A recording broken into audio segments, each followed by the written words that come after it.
अस्सलाम वालेकुम एवरीवन। सो ये एक और क्वेश्चन है वेरियस एनालिसिस रिलेटेड, और इसी का कंटिन्यू करते हुए हम इसको भी देख लेते हैं। काफ़ी यूनिक क्वेश्चन है इसका। सो क्वेश्चन को देखते हैं कि 1027 है, various analysis budgeted volume to be computed, following figures are taken from the annual budget for of Meena manufacturers for the year of 2014। So इसमें हम देख लेते हैं हमें गिवन डाटा क्या दिया हुआ है, और फिर रिक्वायर्ड देख लेते हैं। गिवन डाटा में हमारे पास सबसे पहले फिक्स फैक्ट्री ओवरहेड दिया हुआ है हमें, ठीक है, 4 मिलियन। और फैक्ट्री ओवरहेड एब्जॉर्प्शन रेट जो है basically is the applied rate, ठीक है, ये मैंने लिखा भी हुआ है आपको अगर नज़र आ रहा हो। अप्लाइड रेट को हम या एब्जॉर्प्शन रेट भी कहते हैं, ठीक है। तो एब्जॉर्प्शन रेट उसने दिया हुआ है 70 पर डायरेक्ट लेबर आवर, ये मतलब कि उसने हमें कैपेसिटी का एब्जॉर्प्शन रेट दिया हुआ है, ठीक है, अप्लाइड रेट। देन उसके बाद हमारे पास आता है वेरिएबल फैक्ट्री ओवरहेड, जो उसने वेरिएबल फैक्ट्री ओवरहेड भी दिया है, लेकिन इसने उन्हें फिक्स्ड एफओएच नहीं दिया हुआ, फिक्स एफओएच रेट। तो हम उसको निकाल सकते हैं कि हमें अप्लाइड दिया हुआ है, तो applied rate is equal to the fix FOH rate plus variable FOH rate, ठीक है, ये हमारा लिखा हुआ है ना। ये हमने अप्लाइड रेट है, तो फिक्स एफओएच रेट और वेरिएबल एफओएच रेट को हम अगर हम ऐड कर देंगे तो हमारा अप्लाइड रेट आया था। तो अप्लाइड रेट की वैल्यू दी हुई है, वेरिएबल की दी हुई है, तो हम फिक्स भी निकाल सकते हैं। So following are few figures of actual results of year 2014। Capacity attend मतलब कि एक्चुअल कैपेसिटी दे दी हुई उन्होंने 110 आवर्स, 110 आवर्स जो है 10,000 आवर्स इसकी हमारी कैपेसिटी एक्चुअल, और एक्चुअल फैक्ट्री ओवरहेड भी दे दिया हुआ है। अब हम देख लेते हैं कि हमें रिक्वायर्ड क्या है। सबसे पहले उसने पूछा कि budgeted capacity that was to be computed factory overhead absorption rate. अब बजटेड कैपेसिटी क्या होती है? बजटेड का मतलब होता है एस्टिमेटेड।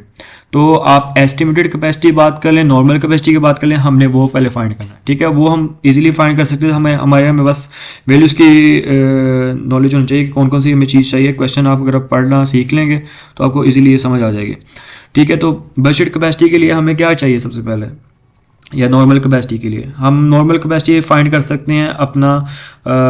सबसे पहले हम क्या करेंगे, अप्लाइड रेट देखेंगे हमें क्या क्या दिया हुआ है। अप्लाइड रेट दिया हुआ है, ठीक है, जो कि हमें कितना दिया हुआ है, 7 हमें अप्लाइड रेट दिया हुआ है 70 पर डायरेक्ट लेबर आवर, ठीक है। अप्लाइड रेट हमें दिया हुआ है जी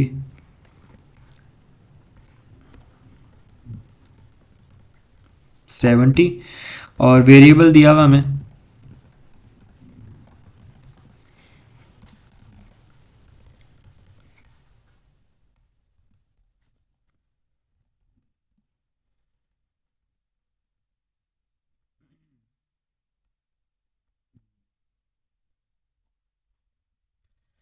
वेरिएबल एफएच रेट कितना दिया हुआ है, वो दिया हुआ है हमें 30, और साथ हमें वो दिया हुआ है 4 मिलियन फिक्स्ड फैक्ट्री ओवरहेड, ठीक है, 30। और फिक्स जो है एफएच फिक्स एस्टिमेटेड कह लो, चलो वो दिया हुआ हमें 4 million, yes.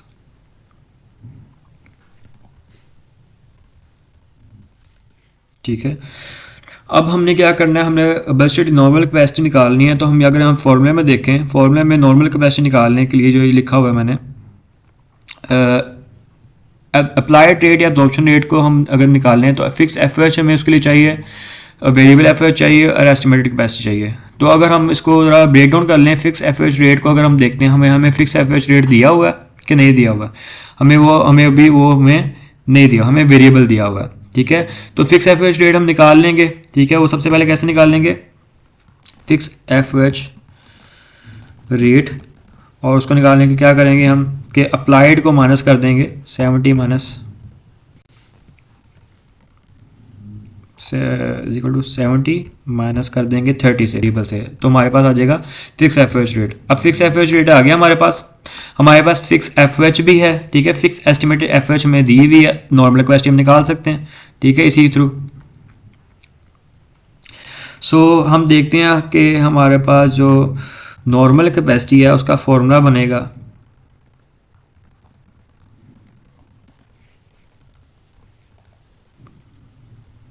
Is equal to, इसी को अगर हम रीअरेंज कर लेंगे तो हमारा क्या होगा कि जो हमारा न्यूमरेटर है वो जाके उधर मल्टीप्लाई हो जाएगा कि डिवाइड होगा, सॉरी, ये ऊपर चले जाएगा और ये नीचे आ जाएगा। हाँ, फिक्स एफ ओ एच जो है हमारा ऊपर आएगा और एफ ओ एच रेट नीचे आ जाएगा। तो fix F O H divided by the F O H rate fix, ठीक है, ये हमारा फॉर्मूला है। तो हम इसको अगर हम अप्लाई कर लें नॉर्मल कैपेसिटी को तो इज इक्वल टू आ जाएगा, ये हमारा है, ठीक है। इसको डिवाइड करेंगे with the F O H rate, ठीक है। तो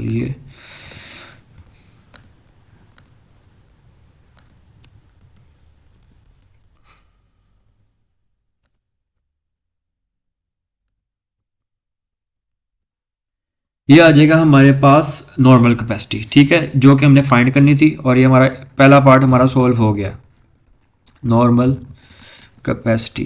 तो हम अब सेकंड पार्ट करते हैं। इसमें सेकंड पार्ट में उसने हमें वॉल्यूम वेरिएंस का कहा हुआ है, ठीक है। वॉल्यूम वेरिएंस हम बेसिक वेरिएंस हम निकालना है, कैपेसिटी वेरिएंस या इसको कह सकते हैं आइडियल वेरिएंस या वॉल्यूम वेरिएंस कह सकते हैं।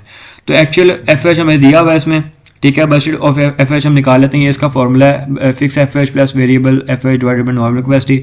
अगर हम इसको गौर से देखें तो ये हमारे पास एफ एच रेट का फॉर्मूला है, जो कि fix variable F H divided by normal capacity. तो हमें वेरिएबल एफ एच रेट भी दिया हुआ है, फिक्स एफ एच हमारे पास पहले से मौजूद है और एक्चुअल कैपेसिटी भी दी हुई है। तो हम बजट एफ एच निकाल सकते हैं इससे। इसमें क्या करेंगे कि हम सबसे पहले 4 मिलियन को लेंगे, इज इक्वल टू 4 मिलियन आ जाएगा हमारे पास, ठीक है। उसमें हम ऐड करेंगे वेरिएबल रेट जो है हमारे पास 30 है, ठीक है। और इसको हम मल्टीप्लाई कर देंगे with the actual capacity that is 110,000, ठीक है। ये हमारे पास आ जाएगा 7,30,000 सॉरी 73 मिलियन आ जाएगा और 73 लाख, ठीक है। तो इसी को हम ले लेंगे यहाँ पे, और जब हम इसको करेंगे minus,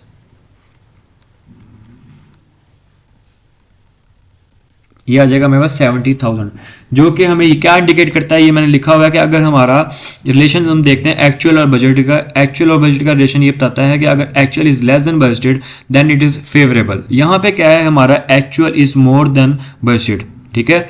actual is more than budgeted that is mean कि हमारा जो वो कैपेसिटी वेरिएंस है वो हमारा क्या होगा, unfavourable, budgeted is less then actual. हाँ जी, तो ये हमारा हो जाएगा अनफेवरेबल, ठीक है। फेवरेबल कब होगा, जब हमारा बजटेड ज़्यादा होगा एक्चुअल से। लेकिन यहाँ पे जब भी हमारा मतलब कि आंसर ये एक्चुअल का हमारा कम आ रहा ना, कि एक्चुअल हमारा ज़्यादा होगा और बजट कम होगा, तब हमारे लिए वो अनफेवरेबल कंडीशन हो जाती है। क्योंकि हमने जो खर्चा किया एक्चुअली वो हमारा 80 लाख हुआ है, और जो हमारा हमने बजट लगाया था वो हमने 73 लाख जो हमने बजट लगाया था, जो कि हमारे एक्सपेक्टेशन से ज़्यादा हुआ, जिसकी वजह से इसको हम अनफेवरेबल कहेंगे, ठीक है। सेकेंड, इसके बाद हमने निकालना है बजट वेरियंस, ठीक है। बजट वेरियंस हमने पहले निकाल ही लिया, तो उसमें हम क्या करेंगे, सबसे पहले हम ये ले लेंगे, यहाँ से हम कॉपी पेस्ट ही कर लेते हैं, ठीक है। बजटेड वेरियंस या स्पेंडिंग वेरियंस इसको कह सकते हैं। ये किया हमने, ठीक है, और इसको हम ख़त्म कर देते हैं, इसको हम क्लियर कर लेते हैं यहाँ से।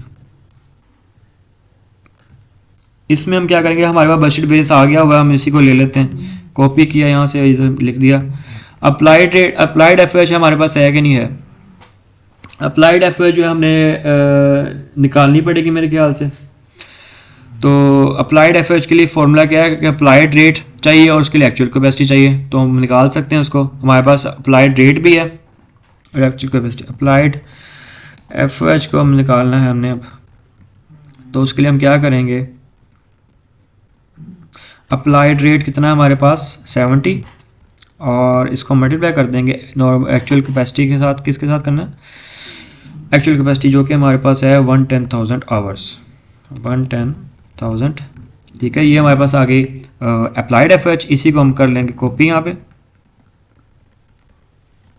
और पेस्ट, फिर हम इसको माइनस कर देंगे विद दिस।